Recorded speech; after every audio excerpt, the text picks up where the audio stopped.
What does it mean to live a meaningful life? To wake up every day and feel not just alive, but right with the world and with yourself? Over 100 years ago, a man asked those same questions. His name was Leo Tolstoy, one of the greatest writers who ever lived, but also one of the most restless souls to ever walk the earth. Tolstoy was born in 1828 on a beautiful estate in Russia. He had everything: money, status, education, fame. He could have spent his life in comfort and luxury, but something inside him refused to rest. He saw suffering around him, peasants working endless hours while nobles feasted, and he began to wonder, what is all this for? What's the purpose of my life?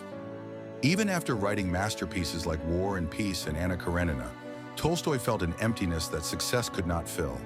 He wrote, "I had everything, and yet my life seemed meaningless." And that's where his real story began. In his 40s, Tolstoy went through a deep spiritual crisis. He began to question everything: religion, politics, war, and even himself. He realized he didn't truly believe in the society he lived in. He saw hypocrisy everywhere, in churches preaching love while supporting violence, in governments claiming justice while waging war. And so he asked the simplest and hardest question of all: what is the right way to live?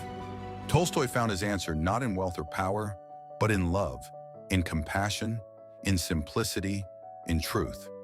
He turned to the teachings of Jesus, especially the Sermon on the Mount. Love your enemies. Do not resist evil with evil. He believed these weren't just religious sayings. They were a blueprint for a new way of living. Tolstoy wrote, "The kingdom of God is not somewhere in the sky. It is within you." That one idea, that the divine lives inside each of us, would go on to change the world. Tolstoy gave up his wealth, wore simple clothes, and worked alongside peasants. He stopped eating meat, stopped hunting, and began to live with deep humility. The church called him a heretic. The government feared his influence. But Tolstoy kept speaking about peace, justice, and the moral duty to live truthfully. And his words traveled far beyond Russia.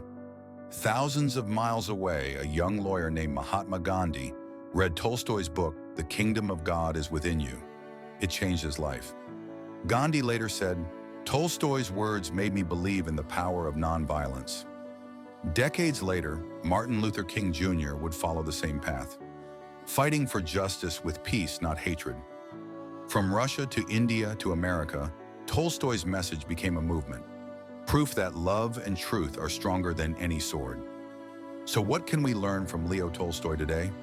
First, live simply. He taught that happiness doesn't come from owning more, but from needing less. In a world obsessed with consumption, simplicity is an act of freedom. Second, be true to your conscience. Tolstoy showed that change begins with one honest person. Even when it's uncomfortable, speak your truth. Third, love radically and fearlessly. Forgive when it's hardest. Respond to hate with kindness. As Tolstoy wrote, love is the only way to rescue humanity from all its ills. Fourth, be awake. He reminded us that real faith, real meaning, comes from within, not from what others tell us to believe. Look inward, question, grow. In his final years, Tolstoy lived quietly, surrounded by nature, writing letters, teaching children, and searching for peace. He once said, "Everyone thinks of changing the world, but no one thinks of changing himself." Maybe that's the message we need most today.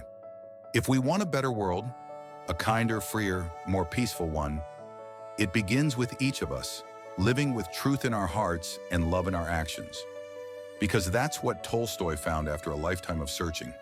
The real revolution isn't out there, it's in here.